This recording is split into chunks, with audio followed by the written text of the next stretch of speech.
জয়রাম, জয় গোবিন্দ।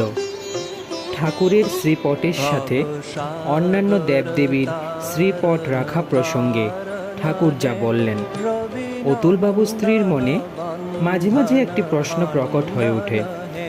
একদিন ঠাকুরকেই তা জিজ্ঞেস করে বসলেন, আপনার ভক্ত তো আপনার শ্রীচরণে সব দেবদেবীর পূজা করেন, তাহলে দেবদেবীর এতগুলি ফটো ঘরে রাখার প্রয়োজন কি? সঙ্গে সঙ্গে ঠাকুর বললেন, কেন, আপনি কি একা থাকতে ভালোবাসেন? সেই রকম আমিও একলা থাকতে ভালোবাসি না। ঠাকুর দেবতাকে বিসর্জন দিতে নাই, আবার আবাহন করিয়া আনিতে নাই। যে দেবতার যখন আসার ইচ্ছা হয় সে নিজে থেকেই আসে।